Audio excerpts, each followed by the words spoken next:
Shocking update. ತುಂಬ ಜನ ಕಾಯ್ತಾ ಇದ್ರಿ ಮಾರ್ಚ್ 19ಗೆ ಟಾಕ್ಸಿಕ್ ಸಿನಿಮಾ ರಿಲೀಸ್ ಆಗ್ತಾ ಇದೆ ಅಂತ. ಈವನ್ ನಾನು ಕಾಯ್ತಾ ಇದ್ದೆ.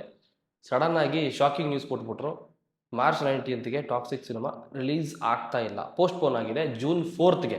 ಯಾಕೆ ಅಂತಂದರೆ ವಾರ್ ನಡೀತಾ ಇದೆ, ಸಾಕಷ್ಟು ದೇಶಗಳ ಮಧ್ಯೆ ವಾರ್ ನಡೀತಾ ಇರುವಂಥ ಟೈಮಲ್ಲಿ ಪ್ಯಾನ್ ವರ್ಲ್ಡ್ ಅಂತ ಒಂದು ಕಾನ್ಸೆಪ್ಟ್ ಇಟ್ಕೊಂಡು ಮಾಡಿರುವಂಥ ಒಂದು ಸಿನಿಮಾನ ರಿಲೀಸ್ ಮಾಡೋಕ್ಕಾಗಲ್ಲ. ಇಂಡಿಯಾದಲ್ಲಿ ಮಾಡ್ಬೋದು ಅಷ್ಟೇ, ಪ್ಯಾನ್ ಇಂಡಿಯಾ ಮಾಡ್ಬೋದು, ಪ್ಯಾನ್ ವರ್ಲ್ಡ್ ಮಾಡೋಕ್ಕಾಗಲ್ಲ ರಿಲೀಸು. ಸೊ ಈ ವಾರೆಲ್ಲ ಸ್ವಲ್ಪ ತಣ್ಣಗಾಗೋವರೆಗೂ ನಾರ್ಮಲಾಗಿ ಜನಜೀವನ ನಾರ್ಮಲ್ ಆಗೋವರೆಗೂ ರಿಲೀಸ್ ಮಾಡೋದು ಬೇಡ ಅಂತ ಒಂದು ಡಿಸಿಷನ್ ತೊಗೊಂಡು ಇವಾಗ ಟಾಕ್ಸಿಕ್ ಸಿನಿಮಾನ ಜೂನ್ 4ಗೆ ಪೋಸ್ಟ್ಪೋನ್ ಮಾಡಿದ್ದಾರೆ. ಹೆಚ್ಚು ಕಡಿಮೆ 3 ತಿಂಗಳು ಮುಂದಕ್ಕೆ ಹೋಗಿದ್ದಾರೆ. ಈ ಡೇಟ್ಗೆ ಜೂನ್ 4 ಅಂದರೆ ಎಕ್ಸಾಕ್ಟ್ಲಿ 3 ಮಂತ್ಸ್. ಒಂದು ಕಡೆ ಬೇಜಾರಾಗುತ್ತೆ. ನಾನು ವೆಯ್ಟ್ ಮಾಡ್ತಾ ಇದ್ದೆ, ನಾನು ಸಿಕ್ಕಾಪಟ್ಟೆ ವೆಯ್ಟ್ ಮಾಡ್ತಾ ಇದ್ದೆ ಈ ಸಿನಿಮಾ ನೋಡಬೇಕು ಅಂತ. ಬಟ್ ಈ ರೀತಿ ಆಗುತ್ತೆ ಅಂತ ಅಂದ್ಕೊಂಡಿರಲಿಲ್ಲ. ಎನಿವೇಸ್, ಒಳ್ಳೆಯದಾಗಲಿ, all the best team toxic ಅಂತ ಹೇಳ್ತೀನಿ. Comment your opinion guys. ಇದ್ರ ಮೇಲೆ ನಿಮ್ಗೇನು ಅನಿಸುತ್ತೆ ಕಮೆಂಟ್ ಮಾಡಿ.